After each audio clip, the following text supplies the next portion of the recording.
अस्सलाम वालेकुम व्यूवर्स, आप देख रहे हैं देसी फूड आइडिया यूट्यूब चैनल। आज मैं आपके लिए आम की शरबत की रेसिपी लेकर आई हूँ, जो गर्मियों के लिए ख़ास तोहफ़ा है। तो आइए रेसिपी स्टार्ट करते हैं। 2 अदद हमने आम लिए हैं मीडियम साइज़ के। इनके छिलके उतार के इन्हें छोटे पीसेस में कट कर लें और ब्लेंडर में ऐड करें।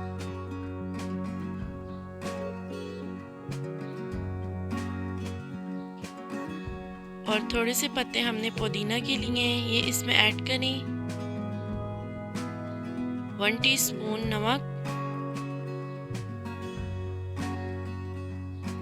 2 टेबलस्पून शुगर ऐड करें। आप अपने टेस्ट के मुताबिक ऐड कर सकते हैं।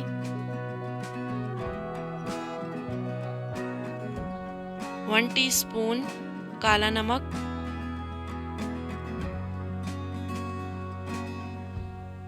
1 टेबलस्पून लेमन जूस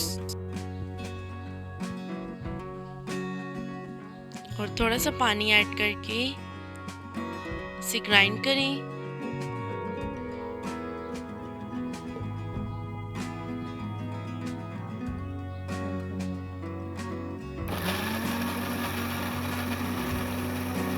दो मिनट के लिए ब्लेंड कर लें।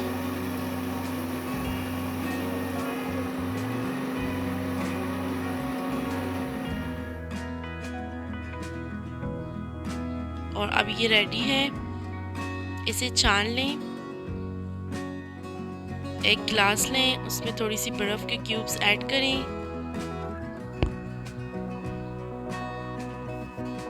और इसके बाद आधा ग्लास आम का जूस ऐड करें जो हमने छान लिया था, और आधा ग्लास ठंडा पानी ऐड करें। आप चाहें तो थोड़ा सा चाट मसाला भी ऐड करके आम का जूस एंजॉय कर सकते हैं। आप ज़रूर ट्राई करें। हम मिलते हैं आपको एक नई रेसिपी के साथ। हमें इजाज़त दीजिए। अल्लाह हाफिज़।